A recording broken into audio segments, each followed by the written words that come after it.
মহিলা তখন ওই তৃতীয় দিন ওই পোলের গোড়ায় এসে উপস্থিত। নির্দিষ্ট সময় বাদশাহ তার সৈন্যদল নিয়ে ওইখান দিয়ে সে আসতেছে। মহিলা রাস্তার মাঝখানে দাঁড়িয়ে এইভাবে দুই হাত উঠিয়ে বাদশার পথ রোধ করত। সৈন্যরা তাকে সরিয়ে দিতে চাইলো, কিন্তু সে সরে না। বললো বাদশার সাথে কথা আছে। বাদশার যখন নজর পড়লো, সৈনিকদেরকে বললো, এই থাম, এই মহিলা কি বলতে চাও আমি একটু শুনি। তখন বাদশাহ বললো, বলো মা, তোমার কি সমস্যা?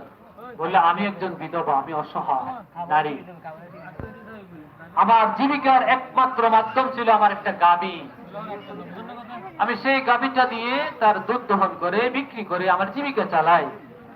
এখন তোমার সৈন্যরা আমার সেই গাভীটাকে এনে জবাই করে তারা তো খেয়ে ফেলছে।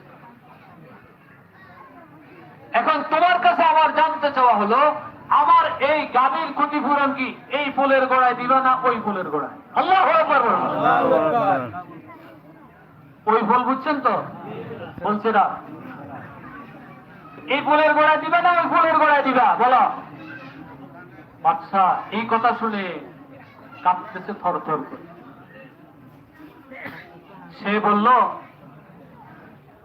রাজকোষের মালিক যে অর্থমন্ত্রী, যে অর্থমন্ত্রীকে ডেকে বললো, এদিকে আয়, এই বুড়ি যতক্ষণ পর্যন্ত সন্তুষ্ট না হবে ততক্ষণ পর্যন্ত তাকে দিতে থাকবে, তাকে দিয়ে আমাকে দায়মুক্ত করো।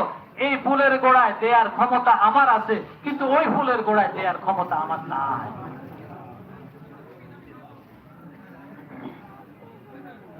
অবশেষে